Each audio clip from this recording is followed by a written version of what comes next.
નમસ્કાર દર્શક મિત્રો, હું જયશ્રી પરીખ આમોદ તુફાન ન્યૂઝમાં આપની સાથે.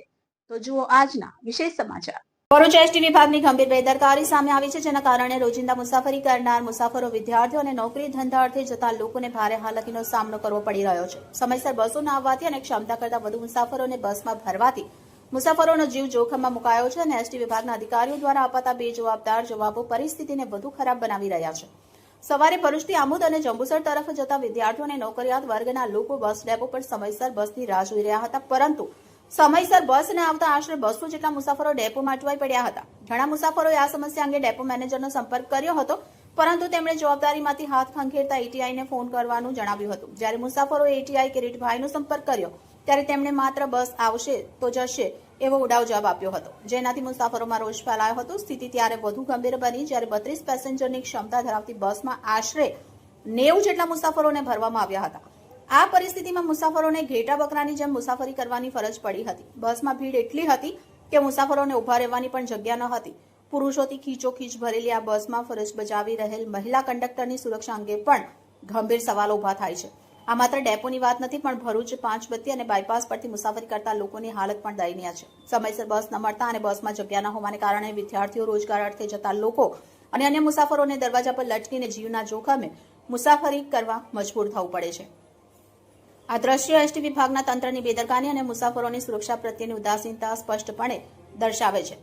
મુસાફરોની હાલાકી અને એસટી વિભાગના ઉડાવ જવાબથી લોકોમાં રોષ ઉગ્ર બન્યો છે. આ પરિસ્થિતિના કારણે ભરૂચ અને આસપાસના વિસ્તારોના મુસાફર, વિદ્યાર્થીઓ અને નોકરિયાત વર્ગ દ્વારા આ સમસ્યાનું તાત્કાલિક અને કાયમી સમાધાન લાવવાની માંગ ઉગ્ર બની છે. સ્થાનિક રહીશો અને મુસાફરોની માંગ છે કે એસટી વિભાગ સમયપત્રકનું કડક પાલન કરે, બસોની સંખ્યામાં વધારો કરે અને ક્ષમતા કરતાં વધુ મુસાફર ભરવા પર પ્રતિબંધ મૂકે.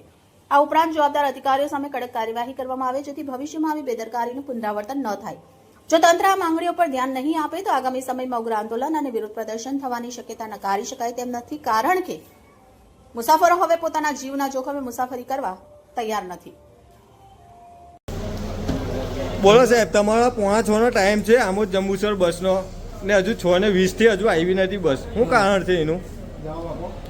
કાકા સાહેબ, તમને પૂછ્યું ટ્રાફિક કેટલું છે એવું નહીં, તમે પબ્લિક જો ને 1 મિનિટ આ પબ્લિક જોવો, આ પબ્લિક જોવો.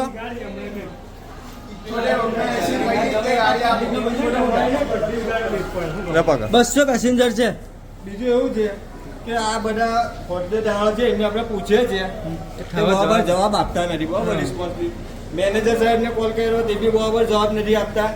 આ સાહેબ બી બરાબર જવાબ આપતા નથી. આ ડેપોનો ધણી કોણ એ મને સમજાવો. આ પબ્લિક જુઓ, બધી એમની બાજુ ઊભી છે. 200 પેસેન્જર છે.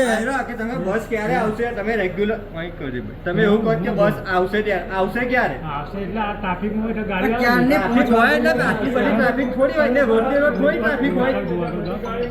ગાડી થોડે રોડને 80 પર ડ્રાઈવર કંડક્ટર છે તે બસ આપો. આ તો આપણે ન્યૂઝ જ બનાવવાના. પબ્લિક અહીંયા આગળ ઠેર ઠેર છે ડેપોની અંદર. એની અંદર મહિલા બી ઘણી બધી છે ને આ બધું જ છે. બસ નથી અહીંયા આગળ. કેટલા કલાક છે સાહેબ? 4 વાગ્યાના અમે બેઠેલા છે. હા, હા. બે બસ ગઈ ધીમે ધીમે મિની બસ બસ બીજી કોઈ બસ નથી એવું ને? બસ ગઈ નથી ને અહીં કોઈ જવાબ બી નથી આપતું. કોઈ જવાબદાર અહીંયા આગળ વ્યક્તિ છે જ નહીં. મેનેજર સાહેબને કોલ કરે તો મેનેજર સાહેબ બી કંઈ બોલતા નથી, એ બી કંઈ જવાબ આપવા રાજી નથી. ગાડીઓ બી પડેલી છે પણ મુકતા જ નથી ડ્રાઈવર. બસો બી બધી બહુ છે. આ પબ્લિકને ખોટી હેરાનગતિ કરે છે અહીંયા આગળ, બીજું કંઈ છે નહીં. 200 પેસેન્જર છે. વરસાદ છે કે બસ પછી આગળ જંબુસર જવાનું બધાને. ને પાસ કરાવવાની અંદર તો એટલા પોન્યા છે કે 810 ની પાસ હતી, તેની જગ્યાએ 1020 કર્યા. હવે અત્યારે 1320 કર્યા. તો બી આ લોકો કોઈ જવાબદારી લેવા રાજી નથી ને પેસેન્જરોને સુવિધા આપતા નથી. 1300